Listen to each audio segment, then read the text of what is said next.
Namaste. Welcome to Such Conversations Matter. Conversations that represent the future we should have. I'm your host, Saurabh Nanda.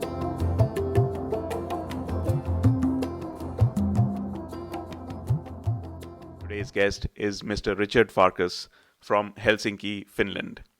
Richard is the creator of this amazing cross-cultural intelligence tool called the Culture Connector.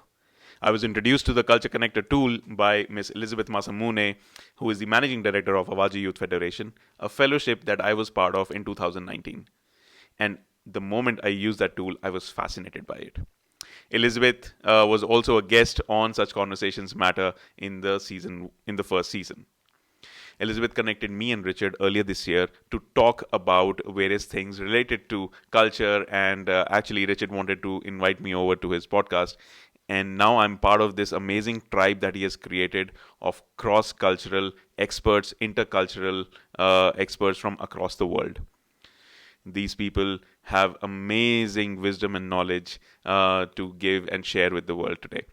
Richard, before creating the Culture Connector, has a background in education, education technology, digital communications, training, and just helping a lot of people with a lot of cultural conundrums.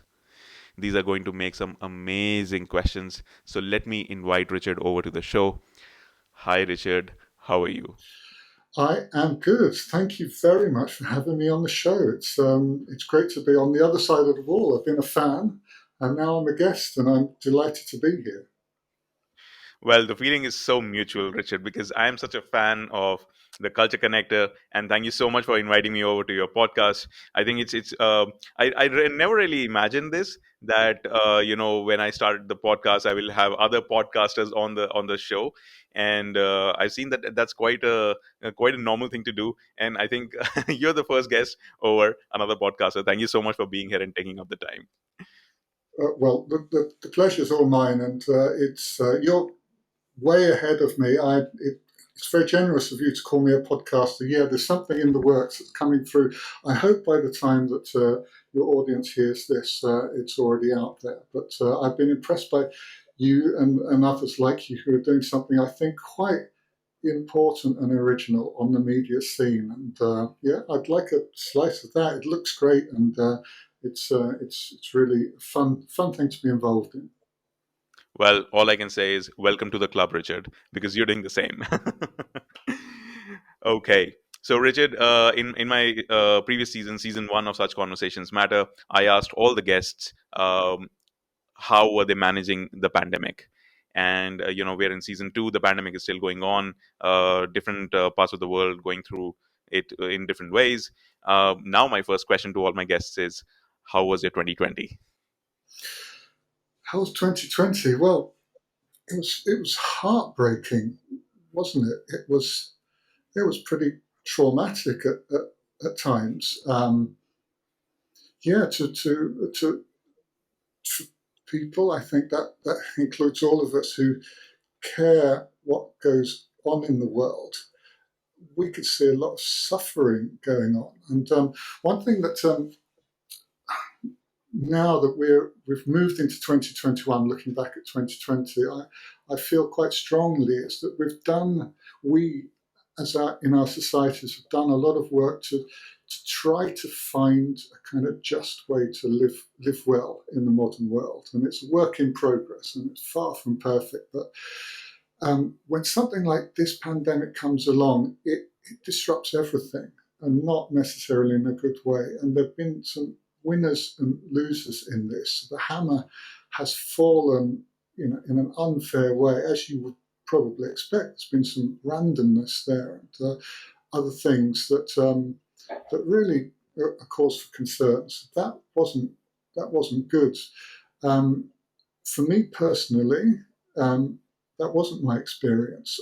I actually had a good 2020, and if I could rewind the tape and play 2020 over again with no pandemic, I would do that in a heartbeat, absolutely. But there was some good stuff happening too, and for me, particularly good year. It was just just the kind of context for that just makes it feel more awful. So yeah, I mean, 2020 year, I kind of fell in love again. I got re-educated. This was a fun process. I There were some kind of breakthrough moments personally and professionally. Um, and yeah, one of the weird things is I discovered that you could change your DNA, and I went ahead and did that. So that all sounds a bit peculiar. That we may need to unpack some of that. But the context for this was a terrible, terrible situation in the world. But actually, I'm sitting here way up on top of the world in Finland. So I'm not originally from here, but I've been here a long time. And the advance of the epidemic has been pretty slow here. We've been extremely lucky. I've been extremely lucky in that in Finland we've had a very different experience compared to many parts of the world. So it's been possible to kind of have a good life. And actually, yeah, like I said, winners and losers. That in times of great change, that it's not all bad.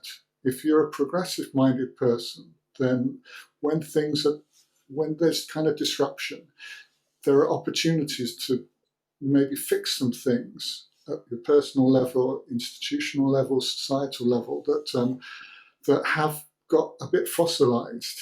And so, if you're looking for a positive spin on a really bleak year, I think you can find some. But I prefer to look forward than to look back. But this was an okay year, and yeah, I hope that other people are kind of repairing their lives in a kind of new, invigorated and strengthened way. But I know that there are going to be some long-term effects that we'll have to really work on to put things right. That came from 2020. A remarkable year.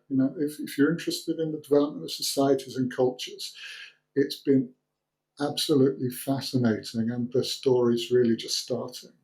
So we live in unusual times, that's for sure.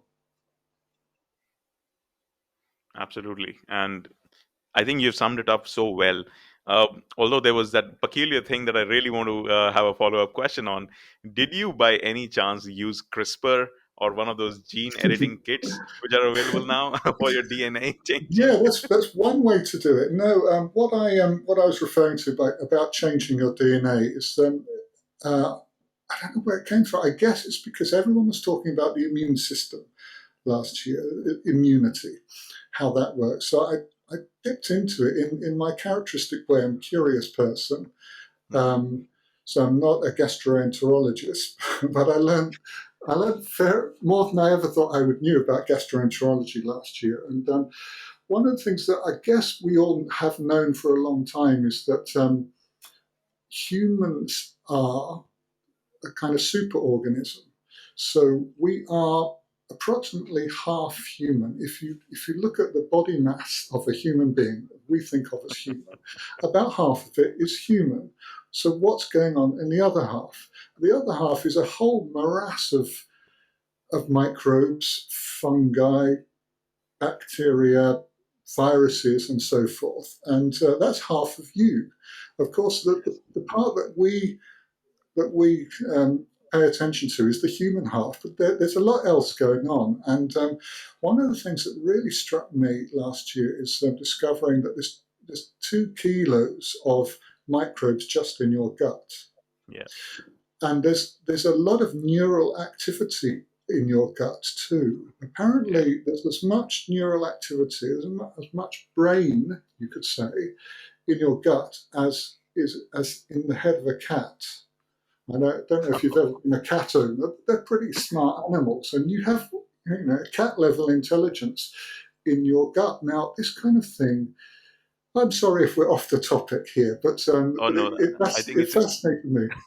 me too. Yeah, fascinated me last year. So okay, so I started to look into this and found that those 2 kilos of microbes are a kind of there's a kind of war going on between ones that are maybe that you would back, you know, the good guys and the bad guys, they are pushing you in different directions. They're actually doing this by secreting hormones that give you certain intentions and drives. And I'd never paused to Ah, think about this, but you can influence who's winning that war in your gut, the good guys or the bad guys. Now, the bad guys, okay, that's a value judgment, but the bad guys are probably the ones that are causing you to feel tired, sometimes a bit anxious and depressed. These are some of the hormonal effects of what comes out of your gut, but also making you eat unhealthily, you know, telling you that you want that next pizza, that burger, you know, the fast food drive in you is quite largely coming from these gut microbes. And ah, this is what I mean about you. You can change that, and it's not easy to do. It's not. There's some work involved, but you can do it. And I had a little experiment with myself last year, and it feels to me, I haven't done the, you know, haven't had a biopsy or whatever it takes to look into your gut microbe. But I feel completely like a new person. Those old cravings that I used to have, I don't have any longer. And it's the most bizarre and kind of wonderful feeling to feel kind of a sense of flow and harmony with your body, that you're not fighting a drive which you know is bad for you, but actually that you're in some kind of you know, consensus with your body. It's the most remarkable thing, and I didn't have that at the start of 2020, and I did at the end. So you know, with that alone, that's a good transformative year. But yeah, that's what I meant by changing your DNA. It's not actually my human DNA. I think I'm stuck with that. But it's the other organisms that inhabit me. There's a few less of the bad guys and a few more of the good guys as a result of 2020. this was fascinating. I mean, I always wanted to have, a geneticist on the podcast. Maybe in the future seasons I will have. But I think you've sown the seeds for that. I've always been very impressed with the CRISPR technology, gene editing, and DNA mapping. And I think you just told the entire world about that there are a lot of other things living inside you, which might cause a little more concern. And I hope people just don't go out there just to have more burgers right now because they have to feed something else as well. There has to be, yeah, yeah. I would love to hear that. Do it, Saurabh. Get that real expert on. That was a personal story. I don't really know what's going on inside me, but I'm enjoying the effects of this little experiment. I I mentioned this. yes, Yeah, go ahead. Richard. I think I do notice that because last time we spoke on your podcast, you definitely seem a little different from last time. So Yeah, we spoke in the depths of the Finnish winter. So I'm here in Helsinki. It was dark, as it yeah, usually is in winter. And now, yes. a few days ago, we passed the equinox, and now we have Mm, lots of light. It's wonderful. mm. We're approaching the smiling season, a very short time of the year when people in Finland actually smile. It does Wow. happen. You may have to wait a long time, but yeah, that was the winter me, and this is the spring me. The spring Richard with less number of bad guy microbes and a whole lot more smile. Amazing, Richard.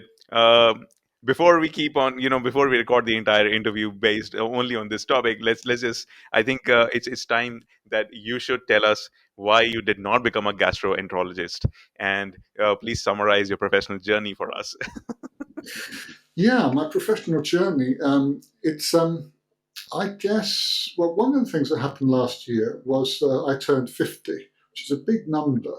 And it made kind of an impression on me. You know, I got a very low threshold for kind of pondering things. And that was a good moment to sort of take stock. I think that perhaps in 2020, I reached the end of the sampling period at the age of 50 in my Mm, career. What do I mean by the mm, sampling period? I mean that at an early stage in your career, you're kind of shopping around. I hope you're shopping around for what really suits you. This is your department, not mine, but I think they call it, what is it, match quality, isn't it? I think match quality. So, many people, I think the numbers are above 50%. Many people feel that they're in the wrong job. And I've been pretty determined to shop around to find, what where's my match quality? Where does that lie? So I've had a few careers, if that's the right term, in my time. I started out in human resources. I qualified in human resources and did a few years in that. Training, I worked for a training provider in the e-learning, in a kind of big e-learning project for a while. I was in digital communications. I've worked in as an entrepreneur in the kind of content business, and currently, I guess the core of my work is now around software. But I've reached a point where I don't know if it's a dangerous point or a good point to be in, but I think I've reached the comfort zone. I've been kind of avoiding that for these last 30 years or so, but it's the most remarkable thing to find yourself in a position where suddenly things seem to click. And what I do these days is run a company called Argonaut, and as you've mentioned, we have a thing called Culture Connector, which we may be coming to, which is a tool for helping people deal with international environments, cross-cultural situations at work. And that's a pretty broad-scoped occupation. And I've been involved in this project for nearly 20 years, actually now 20 years. And it is kind of unfathomably wide in its scope, because where does culture begin and end? It kind of touches everything. But now I have the business side to run. Since the last 5-6 years, I've been running the company, and I have the technology side to drive forward. And in each of these areas, I'm just so passionate and excited. I think passion comes from the kind of spark you get working with interculturalists. So these are the people that do the work and use our tools. And it's just such a vibrant, amazing community. So I find myself in this role, responsible for a service called Culture Connector, having done a whole lot of other stuff. Where did the original idea come from? Well, like I said, I started out in human resources and actually had intercultural problems, but no intercultural solutions. I wasn't taught intercultural skills, the ideas from this area, as many people are these days. I'm glad to say that the march of the profession has been such that many people have been exposed to that, doing all kinds of different courses through university and other kinds of studies. But I didn't have, I had no equipment to deal with these intercultural problems which were popping up in my role in HR. But then I got a tip. I was working at the time in a business school in the human resource function. Got a tip from one of the faculty there to make a short trip up to the library and find the shelf on cross culture. Which I didn't know existed. I've always walked past that if I was ever in a business school library before that. And there I found a whole trove of ideas and concepts and approaches which could help solve the problems that I had. And they really did. It seemed to work. And so I kind of fell into this whole new area, which was fairly well established then, but still small. And I got hooked. I got absolutely hooked. I now have done this shopping around, like I said, I've worked in various fields, but it just keeps coming back to culture. I see it everywhere. I can't take off those cultural lenses that I slipped on in that first ever role I had. So now finding myself actually responsible and a kind of one of the participants in this field. I'm utterly in my element, and I'm not sure that the shopping around will stop here. I think I'm here for a pretty good spell now. It's difficult to imagine a better fit, but maybe others who see me at work would have another opinion on that. But for me, as the occupier of this role, I can't imagine a better place. So yeah, it's been a fun journey, and I'm quite glad about the way that it's turned out. But it took 30 years. Well, isn't that the best kind of journey? I mean, you are now currently doing something which is, in a way, the fruit of 20 years or 30 years of observation of people, observation of processes in organizations, and then just trying to put all of that together, trying to connect the dots in such a way that it is now helpful for others. Other people can use it and not probably go through the same dilemmas which probably you went through. Richard, so when you moved to Finland, you must have realized the difference in culture there, and with your understanding of a little bit of cross cultural relationships, before you moved to Finland, how did you cope up with the new culture? What was going on in your head, and what were the new things that you were trying out before you could say that, yes, I'm assimilated in this society now? I'm glad you said that because it gives me a chance to explain another weird comment that I made in the intro about falling in love again. Because in case my wife ever hears that, the falling in love that happened last year was falling in love again with my adopted home country, Finland. It is just the most fabulous place. I'm an immigrant here, and I'm happy every day that the kind of the randomness of life has meant that I've resulted in being in this lucky position here in Helsinki, and yeah, so uh, it's odd. I was thinking recently, for someone who works in cross culture, I'm an odd person because I feel like I have never met a foreigner. Never met a foreigner. I never had the experience of meeting a foreigner. Now, what do I mean by that? When I encounter people from other cultures, um, I don't know what it is, but they don't seem foreign to me. I do experience culture shock in some sense, I guess. But for me, growing up in Britain, Brits were as weird to me as the French or the Germans or the others who came through our household. And I don't have that sense of distance to other people because of their culture. So, the way I approach culture is more from a sense of curiosity and a desire to understand um, than the emotions which many people fear is a Freudian slip, perhaps. A kind of anxiety when your life is upended and you shift to another country, and you lose your networks and all of those assumptions that work in the place where you grew up don't work in your new environment. Those kind of things don't trouble me. I think they energize me.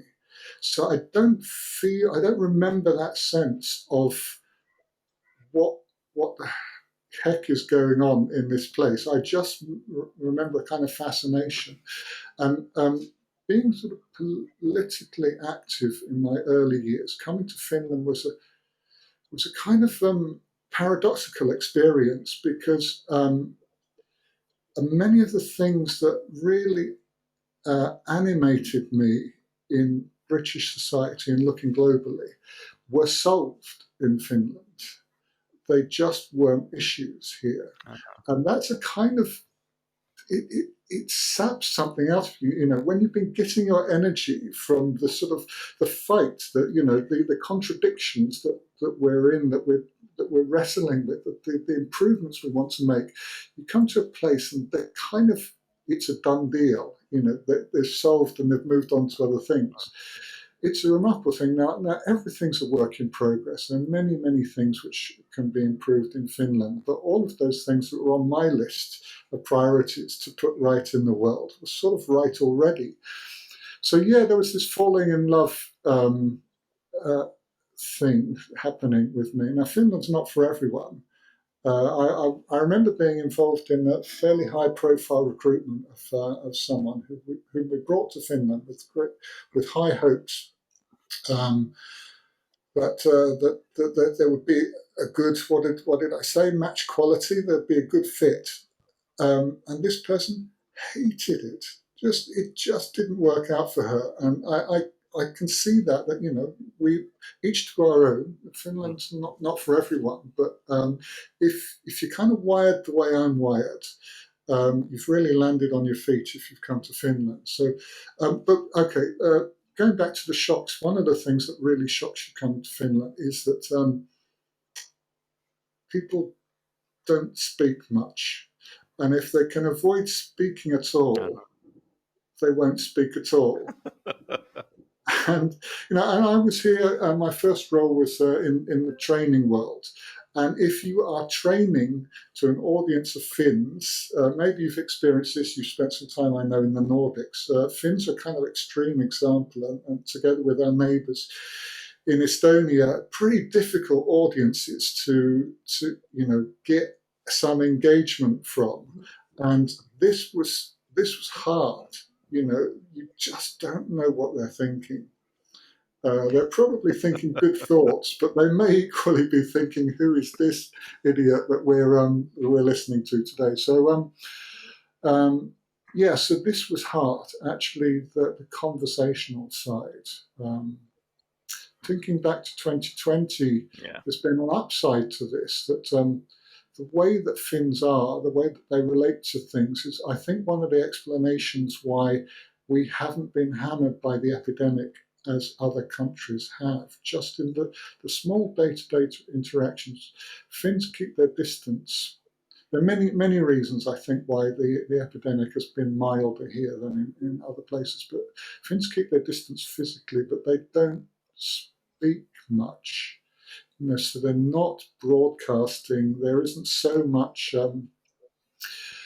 chance for viruses to transmit. And if they do speak, they mumble like I do, and they don't speak loudly.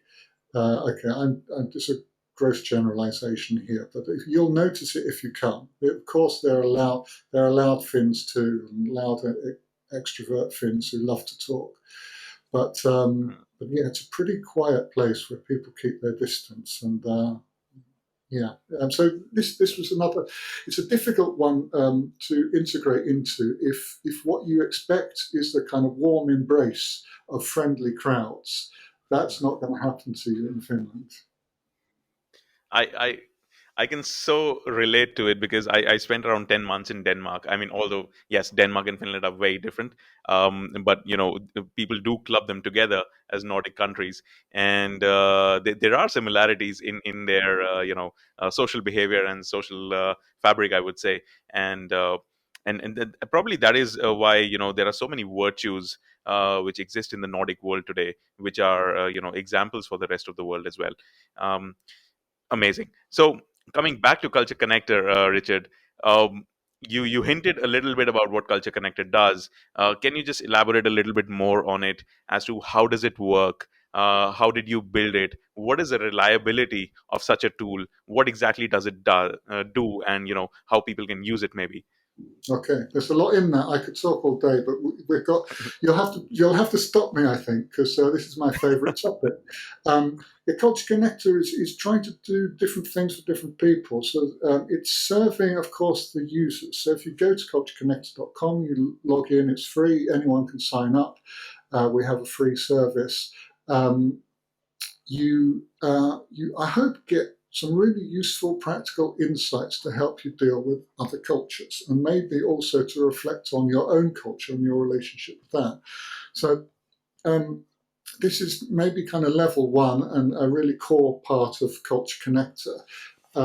So it's an ed tech tool for people. It's on demand. It's not a course, but you go there when you have a specific problem to solve. You do a little bit of configuration. What kind of cultures are involved in this situation, and what are the themes and topics that I need to be paying attention to, and Culture Connector will spill out some advice, and hopefully do that in a kind of visually engaging and accessible way. So it does that for people whom we call learners. And when I say learners, it's mainly employees. We're pretty niche. We're focusing on cultural differences in the workplace. So this is not so much about families in transition moving from one culture to another, but it's mainly about how, as an individual or a team, you can be more effective in your work. So that's the starting point. A really key part of the community that we serve are the trainers, the interculturalists that I mentioned earlier. So we're trying to provide for them a tool to help them increase their reach, their effectiveness, help them engage people. And I was talking about winners and losers from 2020. Obviously, 2020 was a breakthrough year for EdTech, educational technologies. For all the wrong reasons. You know, I'm an old timer in this game, and we've been struggling for years to try and get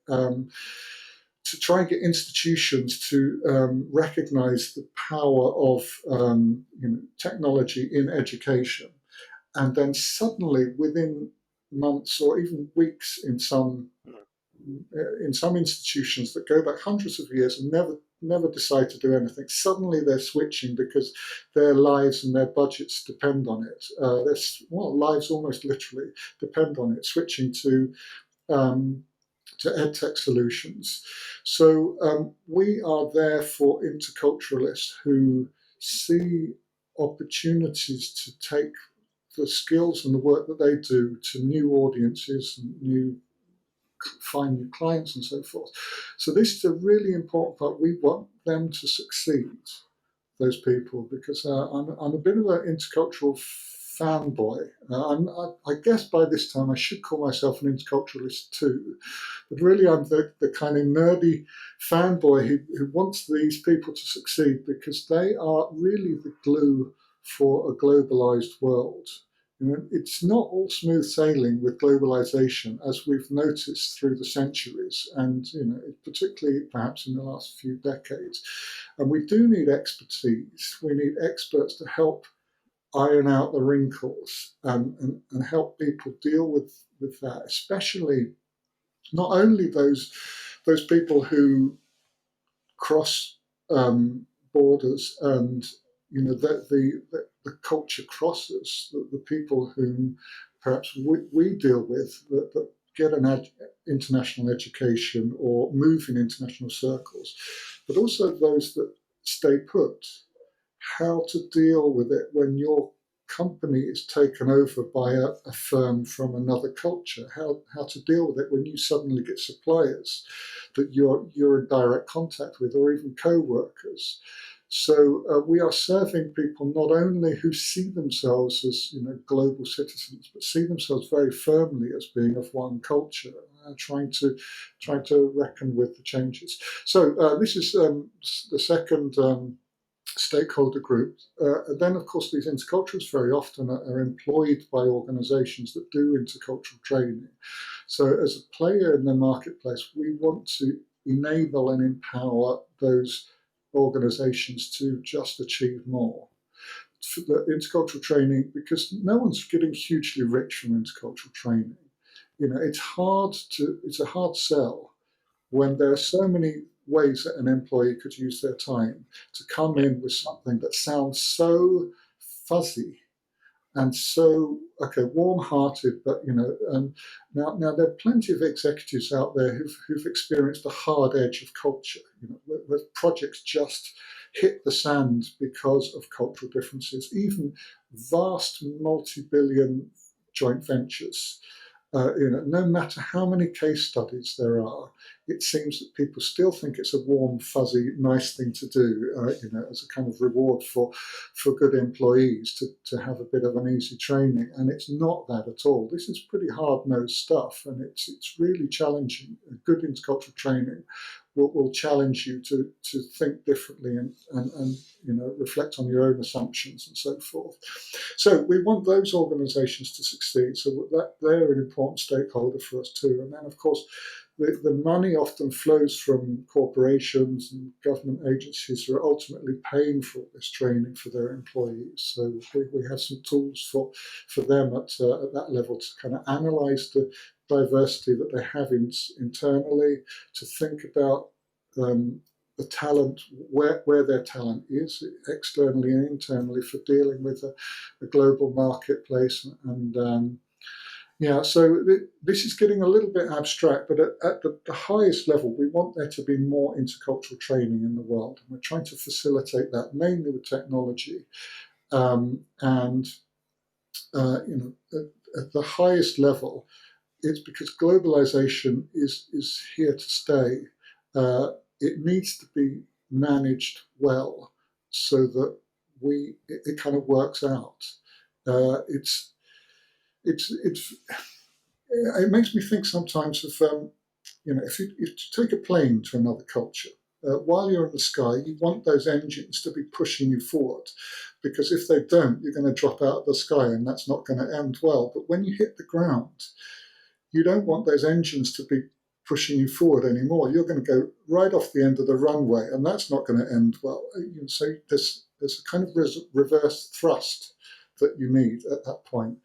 I'm wondering if now globalization has reached a point where we need to be a little bit careful about the speed and the kind of breaks off idea about globalization. We need some expertise. It's good to take a breather and think, is this working out? Let's say if you're working for Monsanto, is this working out for poor Indian farmers? Is there a conversation happening between those two groups? Can they even speak the same language? Is there opportunity for a kind of common understanding? Because we're all in this together. So at the highest level, we want to play a role in making this work out so that we don't go off the end of the runway, because it's a dangerous game, and it takes people to go into this with their eyes open to get success. Absolutely, Richard. I mean, I think you've pointed out so many things that I would love to have conversations separately on, especially when you talked about Monsanto, and there was suddenly a flag, or like, okay, we might get into a good separate conversation altogether. Um, but you're so right. In today's world, especially today's world, where polarization is just becoming a trend in so many parts of the world, and hyper nationalism and all these new concepts of leadership, you need to understand the other side, especially when within the communities which were supposed to be on the same side, there are multiple sides now. And I think that intercultural intelligence is all the more needed here. Tell us a bit more about Culture Connector, Richard. As in, because I remember when I took it in 2019 under Elizabeth's program, which was amazing, fascinating, eye opening for me. Um, the closest culture which came to me was Croatia. And yes, I knew about the country, but I never really thought that Goran Ivanisevic is one of my favorite tennis players. Why not? But then apart from that, I didn't know anything about Croatia at all. Tell us a little bit more about that. Yeah, so Culture Connector will place you on 12 dimensions. So it doesn't, I hope, put you in a box like, Saurabh, you're Indian, therefore. No, it looks at you on 12 dimensions, and then that mapping onto other cultures is a kind of fun thing which the system can do. It finds the cultures with the closest um, pattern of work styles that map your own. Now, I'm sure that you can find the the aspects in your personality and style and lifestyle which are thoroughly Indian, and others which are, unusual, that you're an exception for the society that you're in. And yeah, Culture Connect will aim to, well, it's not really the purpose of Culture Connect to help you find the culture where you are kind of where there's best fit, but it's part of a way of thinking about how you relate to other cultures that might be useful. Um, the idea that everyone's on a scale is important, but it's also a kind of reminder that stereotypes are very rare. So although that you may have found, of those cultures which you selected, Croatia was the closest, it's very unlikely that actually you map one-to-one onto Croatian culture or any culture. Actually, in fact, we did some research not so long ago that found in our system, according to the way we delineate cultural differences, that you might find a cultural stereotype in approximately 1 in every 450 people. So if you've got a room full of 1,000 people, maybe 2 of those people are an exact match on our dimensions to the culture from which they come.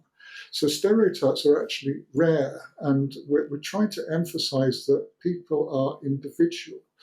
But what is not in doubt is that at population level, culture is real. So you can be as individual as you like, and the glory of human society is that we are all very individual.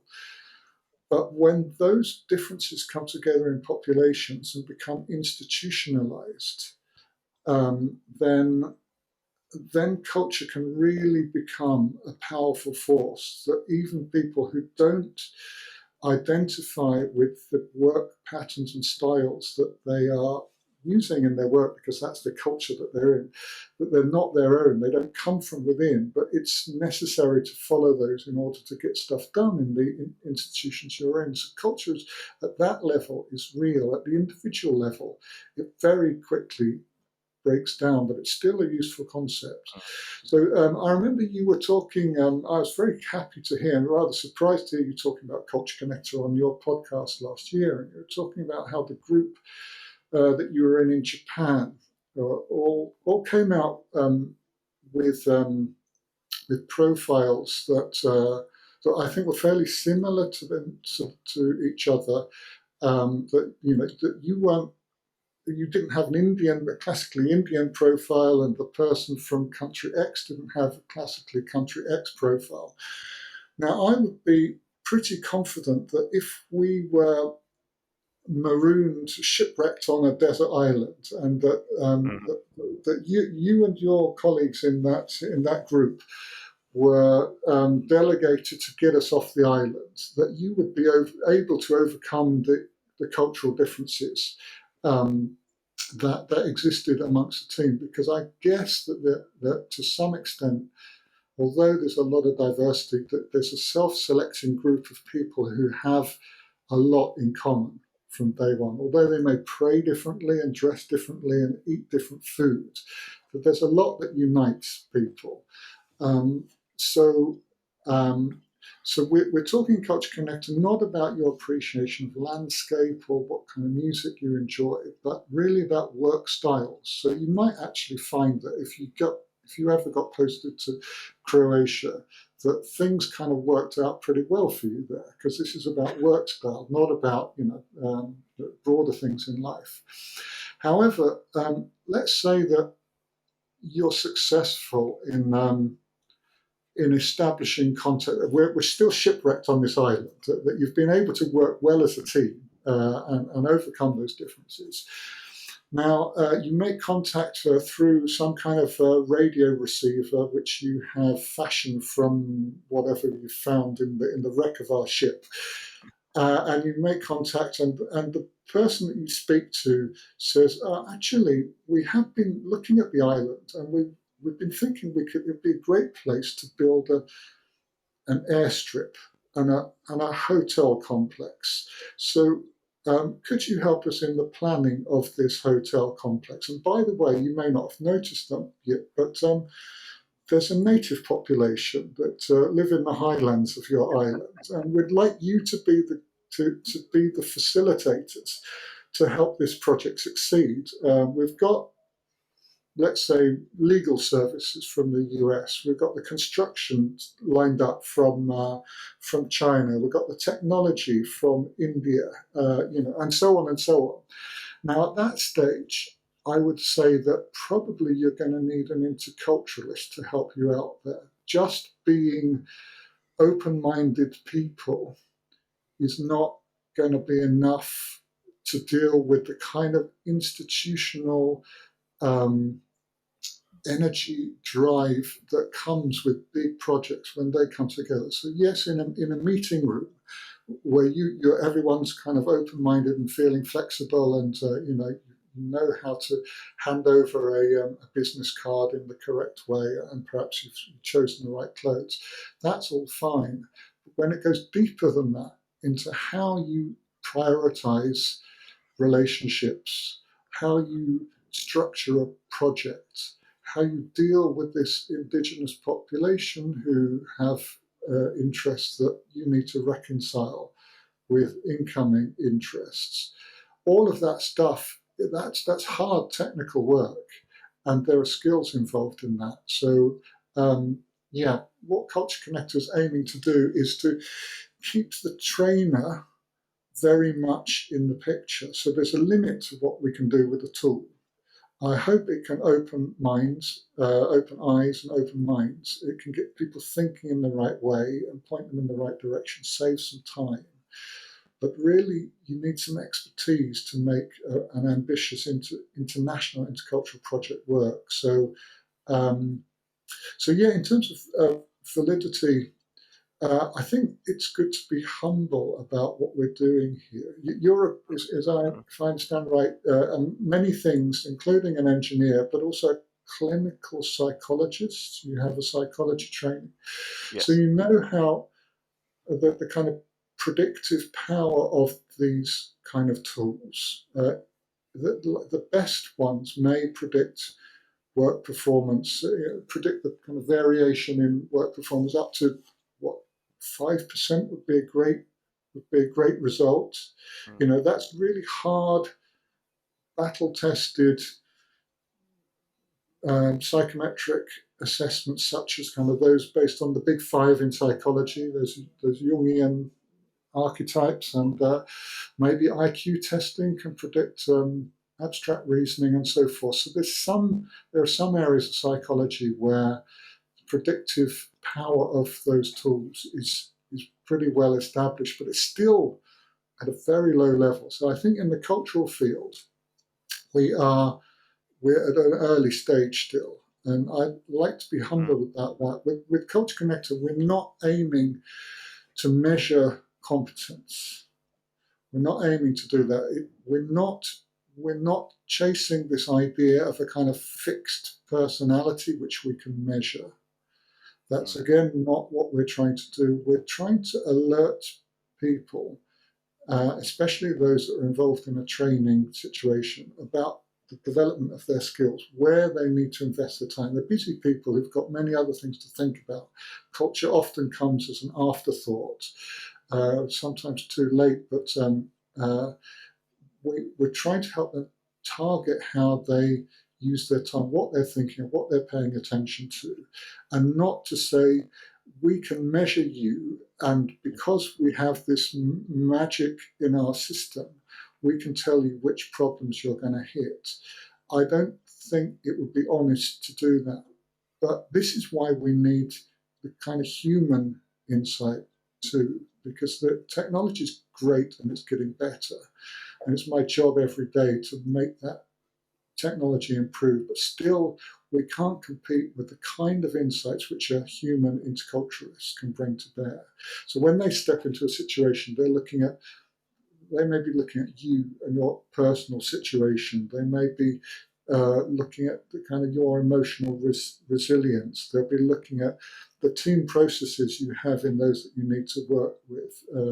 They'll be looking at the institutional processes that kind of create an organizational culture. They'll be looking at the wider culture. You know, there's so much there that we can't build into a model, and it would be a bit dishonest, I think, to say that, you know, take Culture Connector will give you, you know, your probability of success in Project X. We're not there yet. We may, I think we're moving in that direction, but Right. there's a long way to go. And the question of what is intercultural competence, I think, even that is unresolved. Um, there are some themes that are recurring around certain topics, but there isn't a kind of unified view in the field. Okay, we have a model for intercultural competence, and this is it. And you know, like I said, I think the value of that is more in helping us to think about how we develop skills rather than a kind of fixed Mm. assessment of a person. But you've mentioned some of those already in how you introduced the topic. You mentioned this kind of us and them thinking. This is one that's often pointed out as an aspect of intercultural competence. So this is around empathy. Are you able to go into a situation and really have a sense of what it's like to be in that other person's shoes? Can you see yourself as they see you, perhaps? There are others too that often crop up. Openness is obviously one, which is related to Mm. flexibility, your willingness to go into new situations at all.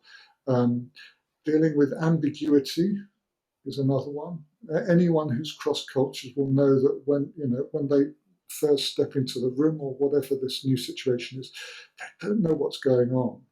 You know, it takes time. Maybe it takes years really to get under the skin, but it's certainly something that everyone needs to contend with when they cross cultures. You know, how to operate in a situation where you just don't know what's going on.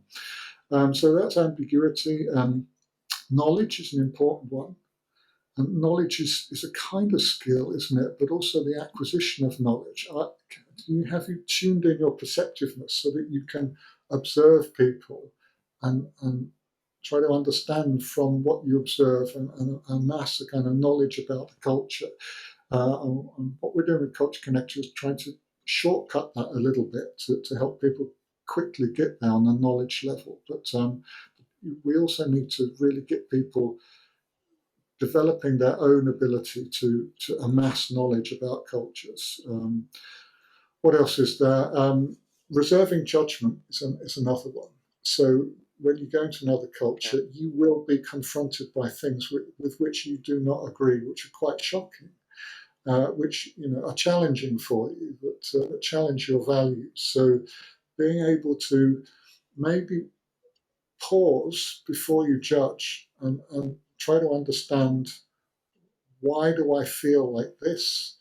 How are the people in this situation seeing it? Are the values which I hold reflected in the culture too? Are they feeling a kind of challenge or a sense of injustice that I do, or is something else going on? So that reserving judgment. And there's more.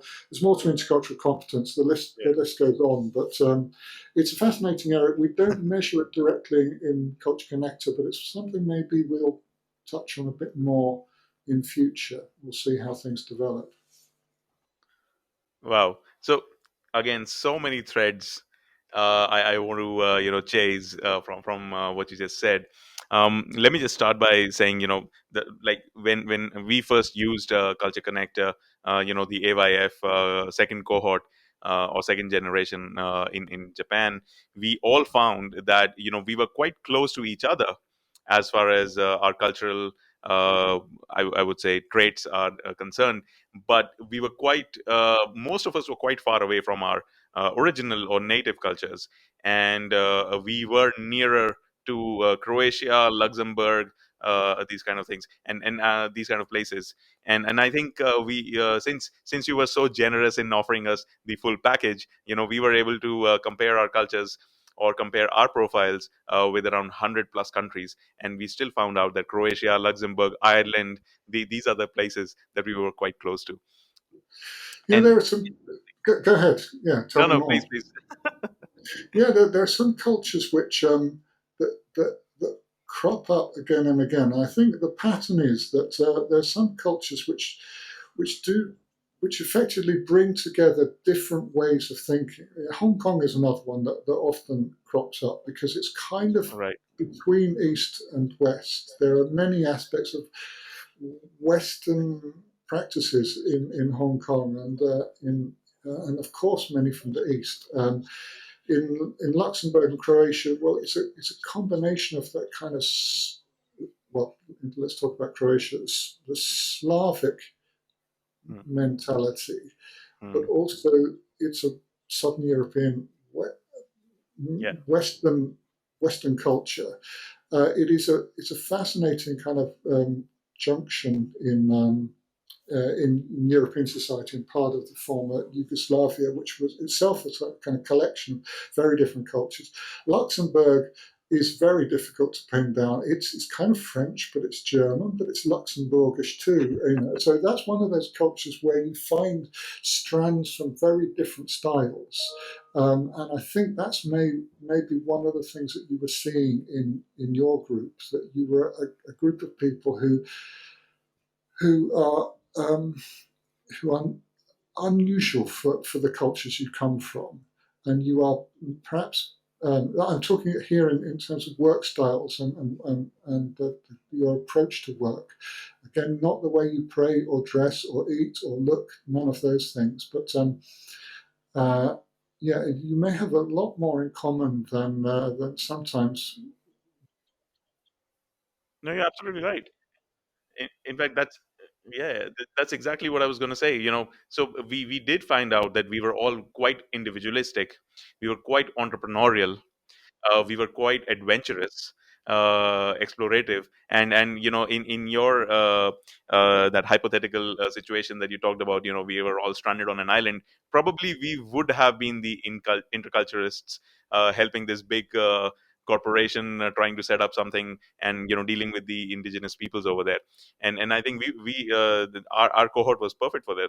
And I'm pretty sure programs like AYF, which are quite unique and rare, they will get more and more people who are like this, who belong to this multicultural, unique, small spaces, where they find themselves and then unable to identify themselves in their native cultures. Probably talking about that, Richard, the world is changing so fast, especially because of technology, social media, and different ways of communicating between people. So on one hand, now people are getting the platforms free of cost, almost, to amplify their own cultures, to no limits, actually. But on the other hand, since everyone is online and these big social media platforms, they are kind of defining the cultures with the likes and the various tools to increase the dopamine levels in your head and whatnot.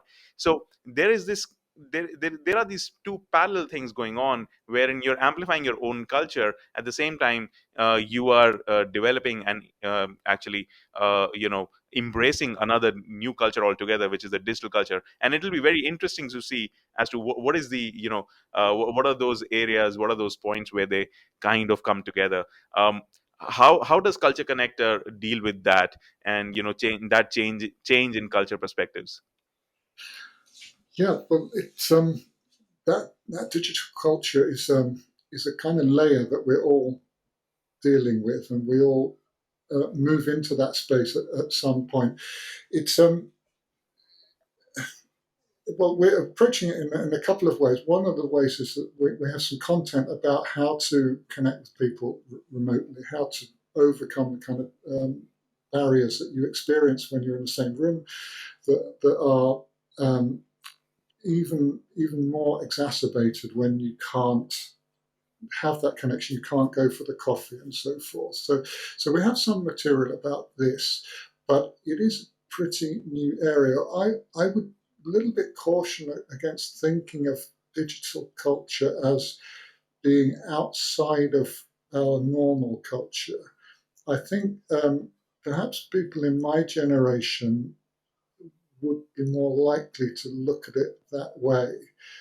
But and there's this phrase in real life. Okay, there's the digital me and there's me in real life. But I would say for a lot of people, that digital experience is real life, and and the digital culture is affecting the way that people are acting in real life. So that there's these two are coming together. I mean, one of the hardest, but also most wonderful things about Culture Connect is we have to keep the thing up to date, the content up to date, because cultures are changing the whole time. And digital culture is absolutely a driver of cultural change. If you think about the ease with which um, you can create a persona online. You choose your image, you can curate the image which you present to the world. Um, we, we see more and more of that in so-called real life too. That people want to be seen and accepted for who they say they are. That how they have decided they should be approached. And this is, one interpretation is that this is coming from digital culture into our, offline lives too. So we need to be aware of the way that these two aspects of cultural development come together. Yeah, I actually early on, when the internet was a new thing, I was one of those people that was writing so-called netiquette guides, how to be online. And I had this idea that we would create some kind of resource called Eighth Continent, another continent where you could go and be that person online and it would have its own rules. And I don't see it that way anymore. I see that there's a huge interplay between the digital and the real life. So I hope that we just keep going with our goal to make Culture Connect to reflect cultures as they really are today, and incorporate those ideas which are coming from digital. But it's not all good, is it? The internet. I'm a huge fan. I've worked in digital communications. It's kind of my lifeblood. I spend a huge amount of time online. It's a wonderful thing, but there's a flip side to it too, isn't there? There's kind of a dark side, and we can see some of those negative effects. So you were asking about what we're doing with Culture Connector. We're trying not to be to feed those aspects of online, because it's an edtech solution, not to feed those aspects of online which which drive anxiety and depression and the other kind of negative effects of online life. So, for example, yes, we can do a little bit of social comparison, but it's very hard to be competitive in Culture Connector about how you are kind of performing culturally. We don't do that, and you'll see as we release a few more new features this year, the next in the coming weeks, that we're trying to take a step back from the world in which there's an algorithm which is driving people towards more and more extreme positions. And Richard, let me just stop you there because I have a question just related to just that. So, as as you said, driving people to extremisms, we all have observed these cultures are cropping up and people are finding solace in them because these are, as I would like to call them, isolationist cultures, right? They can be video gamers, they can be fantasy fiction fanboys and girls and other people, and they can be complete well, I didn't want to use that, but yes, all the controversy enthusiasts, and they can be extreme right wing people, extreme left wing people, and they like to be in that culture. So domestically, within the same country, you will find them getting together online. Internationally, you would find them getting together online, and more we see this. We know that they're also part of the economic workforce, so they are going to be working well with those people who would kind of stay in the middle, as most humans do. um, then these are the ones who require more and more intercultural intelligence and support. And so, as to how would you reach out to them, because um, telling them what they might be thinking is not quite accurate all the time, is going to be the biggest challenge of all. Well, I'll say something a bit controversial here, controversial in the field of in the intercultural world. Um, we can make intercultural resources cheaper. Now, that is reducing the threshold. For me, um, an uh, innovation is not invention. So, okay, we have invented digital technology, and we uh, that's step one. The next part is to get it out to people and to make it accessible, to make it cheap. So at the moment, cheap is, I'm using that to be a little bit provocative. It suggests that there's low quality there, but actually, I'm thinking that technologies which are truly inclusive are those which people who have a need can afford. Now, intercultural training is a bit of a luxury at the moment. It's something which corporations do for their employees and not always for all of their employees. Now, it's my vision that we can produce resources, really good quality resources, which can reach those hard to reach people who aren't sitting in corporate training rooms and aren't getting the attention that kind of privileged um, global employees have. Now, this is one way to do it, and it's a mission that I'm on. We've had a really great new connection to an interculturalist who started an intercultural training business in Central Africa in recent years. Last year, started working with him, and I can see that these tools which we make here in Europe and in India and other places are all fine, but if the price point is something that only major global corporations can really afford to spend on their employees, it's going to remain a very exclusive little bubble. So this is somehow controversial, but I think that intercultural resources should be available uh, at schools, appropriately. We have to be careful not to get kids into the business of labeling and dividing. So at the right level and in the right way. But it should be affordable for any school in the world, any business, to have access to really good quality resources. So this is one way. Another way is real identities. Now, those people that you described, who the conspiracy theorists and the extremists, sometimes are hiding behind identities which are not real. If you would meet them in real life, Mm. they might be the most charming people and not and accepting and willing to have a conversation with people who, when they're online inhabiting some other persona, allow the sort of darkness to come out, because we have the dark and the light in all of us. So we need to encourage people to have the to be confident enough to use their real identities online, and that's not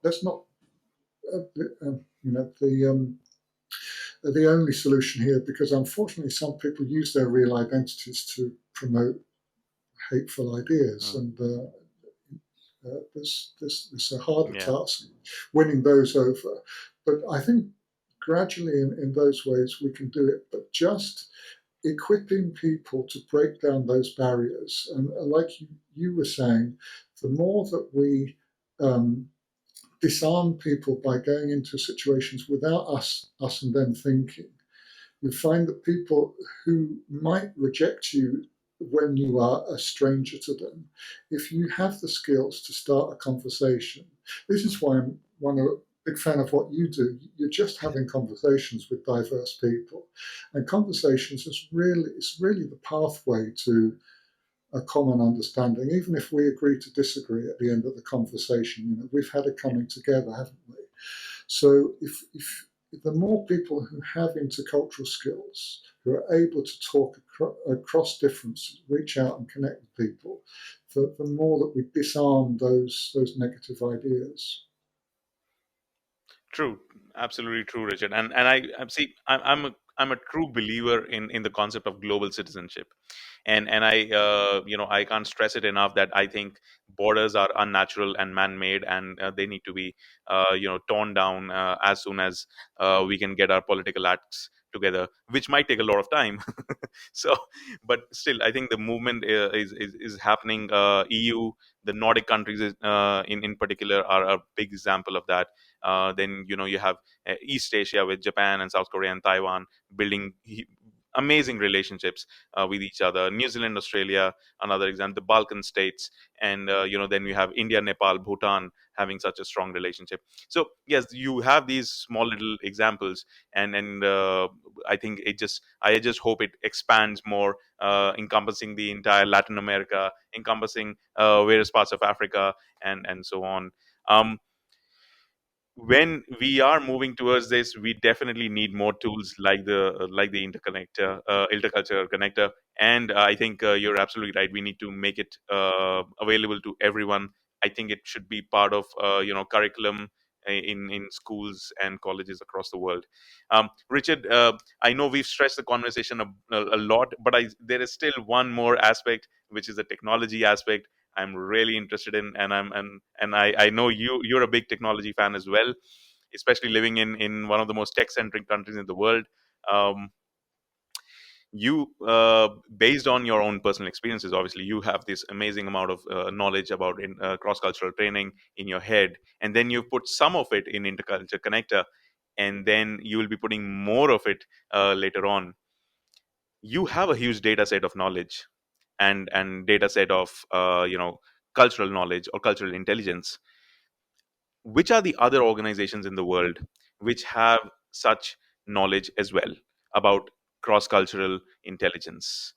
And if they have those data sets, are they using it to increase the cultural intelligence across the world? If they are not, let's say, or if they are in whatever way, can normal people access it? How can we access that data set? How can we mine that data out of those big organizations?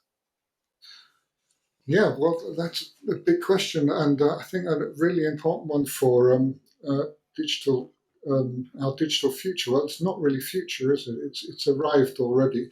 Yeah, there are a few tools. I said Culture Connector is not one of these that measures competence, though we have data sets on cultural orientations. Um, there are a few kind of leading tools. The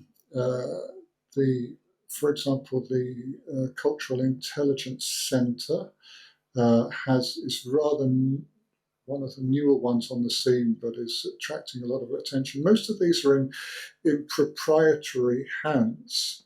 The data that they gather are not owned by the people that they represent, as I understand the model. There are one or two institutions that have done that, I think.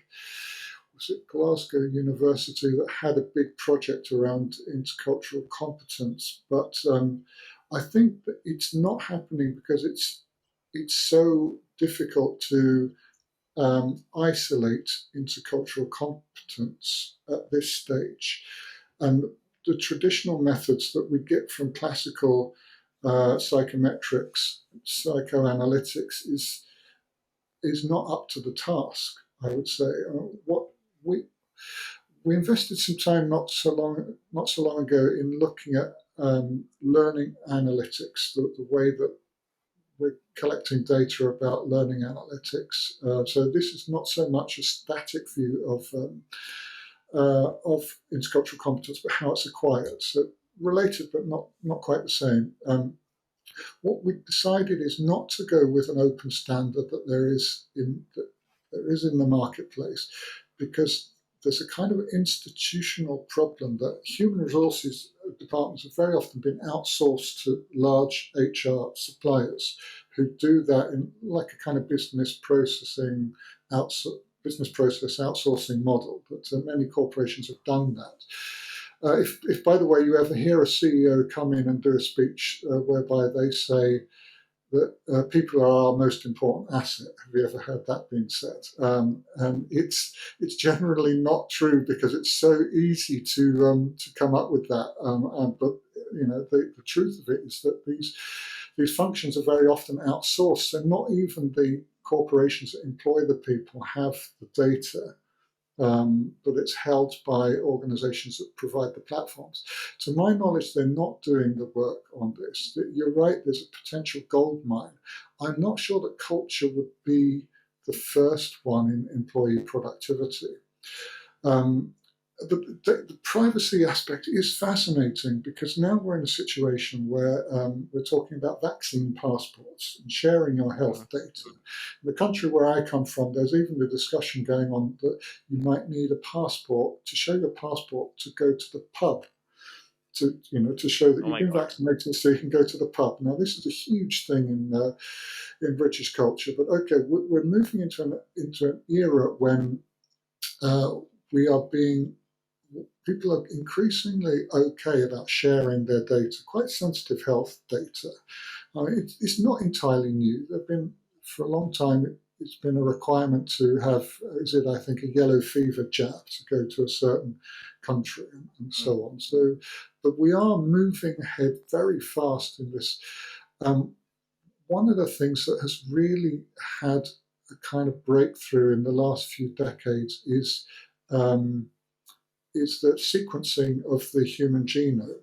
So now we have a mass of data about the source of the genetic basis for disease. And this is not a deterministic thing, so there's usually not a simple, like, you have this set of genes, here's your polygenic score, therefore you will have disease X. It's more like a probabilistic thing. But the thing that's kind of terrifying and exciting at the same time is the potential, and it's not just potential, but the reality now that we are discovering a genetic basis for personality traits. Again, this is your area. There's a lot of data now that we have the human genome sequence. We have cheap technology. Again, the cheapness of the technology has been really important.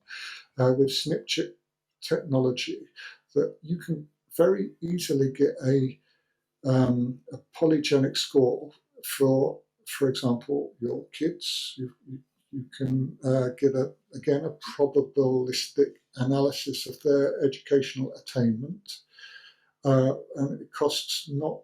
It won't break the bank for most people to do that for their children. People spend a lot on education for their kids, a lot on education, and having an understanding of the genetic proclivities of children is kind of a terrifying but maybe potentially a liberating idea that we invest in the right kind of development environments for kids with different interests and different needs. Now that's the best scenario here.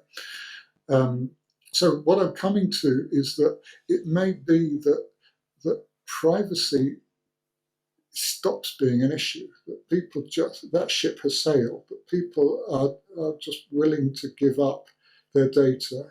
As I say, people are very open to the idea of vaccine passports, and it's only going to accelerate from here.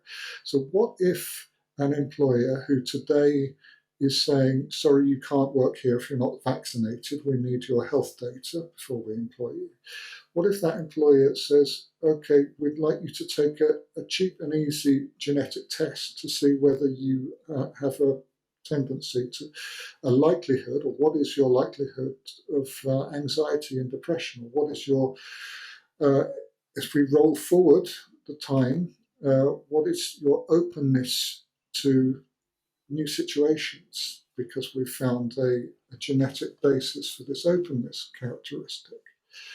Now that's where I would start to worry. So I think we are really in chapter one of this digital this digital century we're in now, and what the kind of data that we have at the moment, it doesn't worry me so much because, like I say, the predictive power of a cultural competence test is in the very low percentage points. But Right. it may be that as these polygenic tests um, become, or the knowledge around your polygenic scores become, when I say polygenic, I mean it's a series of genes. There's not a single gene for cultural competence, but the more data that comes in, the more likely it is that we'll find that a whole range of genes will give a greater likelihood of you succeeding in international environments. So my concern is really about where that data is going to be housed, and I think there's no turning back. Parents are already spending this kind of money on finding out how their kids are doing, and there are companies that will supply this service. So I understand the question, and it's one that it's good practice for what's coming down the line. If we can deal with the question of who owns cultural competence data today, well, that's good practice for what happens 10 years from now, maybe a generation or two from now, when perhaps even countries select their immigrant populations based on a polygenic score. Now, this kind of thing is mind blowing and kind of terrifying, but I hope that we're building societies and democracies which are strong enough and inclusive enough and based on good values that we can handle this technology. It's really a kind of Absolutely. a dynamite in our hands, and I hope that we're able to handle it right. So yeah, let's get cultural competence data in good shape, but keep our eyes open on where the megatrends are taking us. Absolutely, Richard. I mean, I think you've touched so many deep chords over there, of what our society is going through, especially during this, really, really fast transitional period, especially in the last 20 years, especially because of technology and globalization. Um, I hope organizations like United Nations, and I hope like organizations like the Indian Foreign Services, where diplomats are living in 200 different countries, and they understand these different aspects, start sharing more data with everyone, and start sharing more wisdom over there. Richard, thank you so much for being on the show. You have taken out so much time. Time actually kind of flew. The conversations are so fluid between us. We've reached the last section of the podcast, where two small questions I would like to ask you to conclude the entire episode. The first question is about what career advice would you like to give young students and professionals who would like to reach a place similar to yours? They want to work as an interculturalist, or they want to use technology and combine human wisdom together to create products and services for people at large. Yeah, well, beware of advice from people like me. I think go to someone who can really advise you well, like a Saurabh Nanda. This is the source of wisdom, and perhaps not me. But so I wouldn't feel qualified to advise people directly. But if I could appear as a ghost to my younger self and give myself some advice, then uh, perhaps I would say a few things which I feel have worked out pretty well for me. One is uh, enjoy the journey. So whatever you're doing, don't obsess about the next milestone. Make sure that what you're doing right now is giving you that satisfaction, because you don't know what's around the next corner. So enjoy the journey. I'd say embrace the grind as well, by which I mean don't don't shy away from the hard parts of developing yourself. That if you need to sit down and do that 3 hours preparation for an exam that you really don't want to do, or maybe it's 3 years of study in some college or some direction, then I'd say just do it. You have a conversation with your future self and see whether you think that you would be happy that you did this work. So embrace the grind. It's not all fun, and some of it, the satisfaction comes from having completed it, and it's. So those are two contradictory things, which you'll often find when you ask for advice. That you hear things which are very easy to say, but perhaps fly in the face of what you've heard from another source. So you need to integrate advice to to decide for yourself what's the right path for you, and then um, perhaps the last thing is um, don't specialize yet. So I would say this to myself: if you think that you know what you want, that's great, but try some other things too. Even if you're enjoying what you're doing, switching, you can always switch back, but and you'll never fall behind for long. It's hard to switch and restart, but as you move forward, having switched, you'll find that you get more, you come forward faster every time. So don't specialize yet. I think I would say those things to my younger self. But then I'd say, here's Saurabh's phone number. Speak to a professional. Well, that was quite insightful, Richard. Thank you so much for that. Last question before we conclude. One liner, one sentence for the world, which makes the world a better place. Oh, okay. Well, I'm a huge podcast fan, and I think the best one has been taken already. I don't know if you've ever heard that the so-called flagship podcast for the BBC, the British Broadcasting Company, um, they have a podcast for female pipe smokers and cinema goers, which sounds weird, but it attracts a huge number of listeners. And it goes something like this. How is it? Yeah, so when you're facing some kind of challenge in your life, some dark period, you need to tell yourself that it will all be all right in the end. And if it's not all right, it's not the end. And this sounds kind of Perfect. banal, but there's a lot of depth to that, and it's not a famous philosopher who came up with that, but because the show is about cinema, I think it's a cinema director that you may or may not have heard of, but it's there's some wisdom there. But actually, no, I had something else in mind because you warned me that you might be asking this question. So I think the thing that we need in order to make the world a better place is when you're confronted with something that you instinctively react against, that you feel offended or oppressed by, um, is to start with the most generous possible interpretation of where that's coming from. So, what might it be what is the best possible way I can think that this has happened to me? What's the best possible spin? Because you'll probably be right. It's surprising how much of human behavior is driven by the best intentions, even those things which seem to you to be a challenge to the person who you are, or the way that you think. If you start from that, it's a much healthier way to kind of approach the world. I think there's a risk of naivety slightly there, but I think if you do it with your eyes open and you just look for the good in people, you'll find it. Perfect. And I think I couldn't agree more. That's been one of the mantras that I live by in my life. I always try to see the good in people, and life just becomes so much more simpler then. Well, thank you so much, Richard, for gracing us on such conversations matter.